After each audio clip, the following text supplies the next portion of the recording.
कामयाब लोग अपने फैसले से दुनिया बदल देते हैं, जबकि नाकामयाब लोग जो होते हैं ना, दुनिया के डर से अपना फैसला बदल देते हैं। दोस्तों, मैं अनूप तिवारी आपके लिए एक छोटे से कहानी के साथ। एक गांव में एक मंदिर का निर्माण चल रहा था, तो उसके लिए एक मूर्ति की आवश्यकता थी। तो गांव वाले एक मूर्तिकार के पास गए। वो मूर्तिकार बहुत फेमस था, आसपास के लोग उसके पास मूर्तियां बनवाने आते थे। उससे कहा कि मुझे एक माता की मूर्ति बनवानी है। तो उसने कहा बन जाएगी, लेकिन कम से कम 7 दिन लगेंगे। गांव वाले बोले 7 दिन नहीं, तुम 10 दिन ले लो, लेकिन मूर्ति बहुत अच्छी बनाना। तो उसने कहा ठीक है, आप जाइए, 10 दिन बाद आप लोग वापस आ जाइएगा, तो मैं आपकी मूर्ति तैयार कर दूंगा। उसके बाद गांव वाले चले गए। अगले दिन जो मूर्तिकार था, वो मूर्ति के लिए पत्थर ढूंढने जंगल की तरफ गया। जंगल में जब वो थोड़ा सा ही आगे बढ़ा था, तो उसने कहा एक बड़े विशाल पेड़ के नीचे एक पत्थर पड़ा हुआ है। बिल्कुल चिकना पत्थर था, काफी बड़ा था और बहुत ही खूबसूरत लग रहा था। तो मूर्तिकार ने सोचा मूर्ति बनाने के लिए ये जो पत्थर है ये बहुत अच्छा रहेगा। और वो अपना सामान, जो झोले में छेनी हथौड़ी वगैरह पड़ी थी, वो लेकर वहीं पर पेड़ के नीचे बैठ गया। और उसने पत्थर को जैसे ही छेनी हथौड़ी से पहला प्रहार करा, तो एकदम से आवाज आई, अरे मुझे मत मारो, मुझे दर्द हो रही है, मैं सह नहीं पा रहा हूं। तो उसने देखा, इधर उधर देखा कि आवाज कहां से आ रही है। फिर उसने फिर दूसरा प्रहार करा पत्थर पे, फिर आवाज आई, अरे मुझे मत मारो, मेरे लग रही है, मुझे दिक्कत हो रही है, मैं परेशान हो रहा हूं। तो उसने देखा, अरे ये तो पत्थर से आवाज आ रही है। तो मूर्तिकार ने पत्थर से कहा, अरे मैं तुम्हें तराश रहा हूं, जिससे तुम्हारी वैल्यू बढ़ जाएगी। तो पत्थर बोला, अरे नहीं, मुझे तराशने की जरूरत नहीं है, मैं ऐसे अपने कंफर्ट जोन में बहुत खुश हूं, मैं इस पेड़ के नीचे छां में पड़ा रहता हूं, मुझे कोई दिक्कत नहीं, मुझे तराशिए मत। आपको चाहिए आप दूसरा पत्थर ले लीजिए, आप जब मुझे चोट पहुंचाते हैं तो मुझे बहुत दर्द होता है, मैं दर्द सहन नहीं कर सकता। अब मूर्तिकार ये बात सुन के पत्थर की, उसने कहा चलो छोड़ो, मुझे तो मूर्ति बनानी है, कोई दूसरा पत्थर ले लूंगा। और थोड़ा सा आगे वो बढ़ा, और जब थोड़ा सा आगे बढ़ने पर इसने देखा एक और पत्थर पड़ा है, और उसने वो पत्थर भी उसको ठीक लगा, और वो पत्थर लेकर उसने मूर्ति बनाना शुरू करा। जब पहली चोट उसने पत्थर को पहुंचाई और उसके बाद कोई आवाज नहीं आई, तो उसने पत्थर से पूछा, क्या दर्द हो रहा है?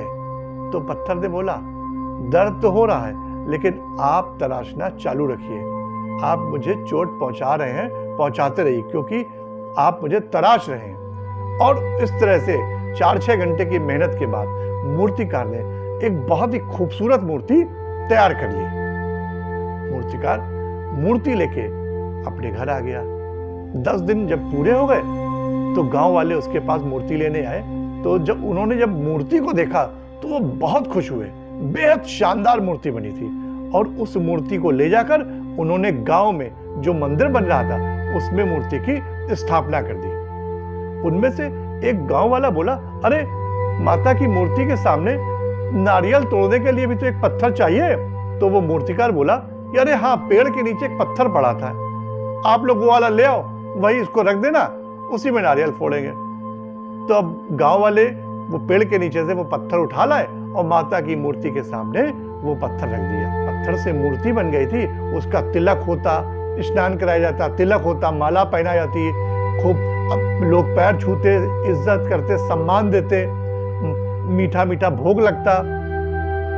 और वो जो पत्थर था, जिसको तराशने में दिक्कत हो, जो अपने कंफर्ट जोन में ही मस्त था, उसको क्या हुआ, उसको रोज नारियल उसके ऊपर फोड़ा, रोज उसकी तोड़ाई होती, ठुकाई होती। एक दिन उस पत्थर ने कहा, जिसपे नारियल फोड़ा जाता था, मूर्ति वाले पत्थर से, यार तुम्हारे तो बड़े मजे हैं, लोग कितना तुम्हें नहलाते हैं, चंदन का टीका लगाते हैं, फूल माला पहनाते हैं, पैर छूते हैं, मीठा मीठा भोग लगाते हैं, और हमें देखो जो आ रहा है तुम्हारी पूजा करने के बाद हमें ठोकता ही जाता है, नारियल तोड़ता जाता है, मेरे चोट पहुंचाता रहता है। तो मूर्ति वाले पत्थर ने उससे कहा, याद करो वो दिन, ईश्वर ने पहला मौका तुमको ही दिया था, लेकिन तुम अपने कंफर्ट जोन में इतना मस्त थे कि तुम्हें थोड़ी सी चोट सहन नहीं हुई, और नतीजा तुम्हारे सामने है। और उसके बाद वो मूर्तिकार मेरे पास आया, मैंने उस चोट को बर्दाश्त करा, कष्ट झेला, और आज लोग मुझे पूजा कर रहे हैं और तुम्हारी इस तरह से ठुकाई हो रही है। दोस्तों, तो जब हम कभी विषम परिस्थिति से गुजरते हैं, परेशान होते हैं और अगर हम उस समय कष्ट झेल लेते हैं तो आगे की राह आसान हो जाती है। और अगर उस समय हम सरल रास्ता चुनते हैं, अपने कंफर्ट जोन में रहते हैं, तो उस समय की थोड़े समय के लिए राह तो हमारी सरल हो जाती है, लेकिन बाकी का रास्ता, बाकी के जीवन बहुत दुखदाई बीतता है। तो दोस्तों, इन दो पत्थरों की तरह हमारी और आपकी भी कहानी है। अगर हम शुरुआत में मेहनत कर लें, अपने कंफर्ट जोन से बाहर निकलें और आराम की जिंदगी को त्यागें, दिन रात मेहनत करें, परिश्रम करें, तो आगे का जीवन हमारा बहुत सरल होगा। और अगर हम अभी आराम कर लें तो आने वाली जिंदगी बहुत दुखदाई होगी। अगर आज हम अपने आराम को कुर्बान कर दें तो आने वाला समय हमारा बहुत बेहतर होगा। और अगर आज हम आराम कर लें तो आने वाला समय हमारा बहुत कष्टकारी होगा। तो दोस्तों, ये जो छोटा सा वीडियो है, अगर आपको अच्छा लगा हो तो लाइक कर दीजिएगा, और नहीं अच्छा लगा हो तो कृपया जरूर बता दीजिए कि ये वीडियो आपको क्यों लाइक करने के लायक नहीं लगा। Thanks for watching Anoop Tiwari motivation.